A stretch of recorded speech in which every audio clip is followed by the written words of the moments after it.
আজকে আমি বাসায় টিকা বানাইছি খুবই দুইটা উপকরণ দিয়ে মাত্র, বেশি কিছু লাগে না, আশেপাশে যা থাকে তাই দিয়ে বানাইছি। তো তার জন্য প্রথমে আমার লাগবে মাংস আর লাগবে ডাল। এটা হলো গিয়া যে বাজারে যে বড় ডালগুলো পাওয়া যায় ওগুলো আমি কিনে আনছি, প্লাস গোস। এই দুইটা আমি প্রথমে সিদ্ধ করে নিয়েছি। ডালটা কিন্তু আমি আগের দিন রাত্রে ভিজিয়ে রাখছি, কারণ এটা ভিজতে অনেক সময় লাগে। তো এই দুইটা সিদ্ধ করার পর আমি ভালোভাবে মিক্স করে নিয়েছি। এর সাথে দেখা গেছে আমি কিছুটা পরিমাণে ধনিয়া জিরার গুঁড়া নিয়েছি, আর মাংসের ভিতরে মশলা আমি আগেই দিয়ে নিয়েছি সব।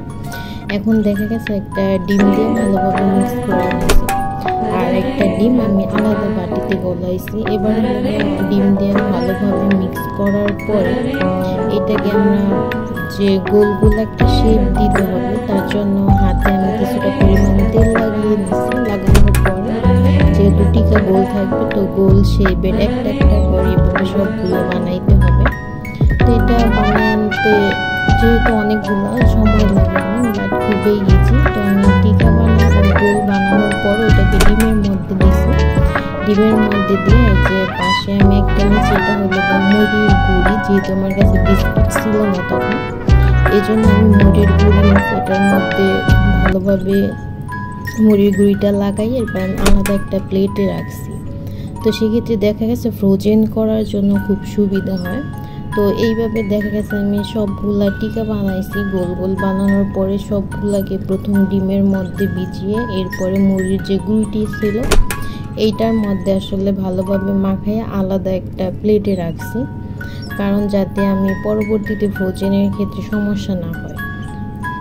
তো এইভাবে সবগুলো আমি একে একে টিকা বানিয়ে নিব। তো খুব ইজি, দেখা যাচ্ছে আর কিছু লাগে না, জাস্ট ডিম। আমি ডিমটা এক্সট্রা দিচ্ছি, আপনারা চাইলে নাও দিতে পারেন।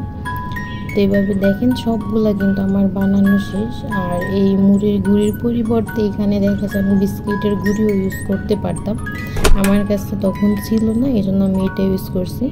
তো এগুলা সব যখন আমার বানানো কমপ্লিট, এখন এগুলো আমি ফ্রিজে রাখবো।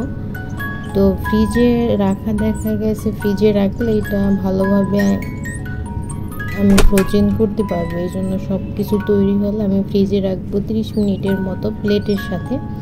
তো 30 মিনিট রাখার পরে এই যে দেখেন আমার এই হলো গিয়া চেহারা টিকার। এরপর আমি বাটির মধ্যে রাখবো। তো বাটিতে এইভাবে সুন্দরভাবে সাজাইয়া বক্সের মুখ আটকে আমি ফ্রিজে রাখবো। এইটা দেখা গেছে যখন তখন আমি নামাইয়া ভাজ্যা খাইতে পারবো ভাতের সাথে, প্লাস বার্গার, যে কোনো কিছু এই টিকা দিয়ে আমি খাইতে পারবো। আসলে খাইতে খুবই মজা হয়, আমার বাসার সবার অনেক পছন্দ। তো আপনাদের কেমন লাগলো ভিডিও অবশ্যই জানাবেন।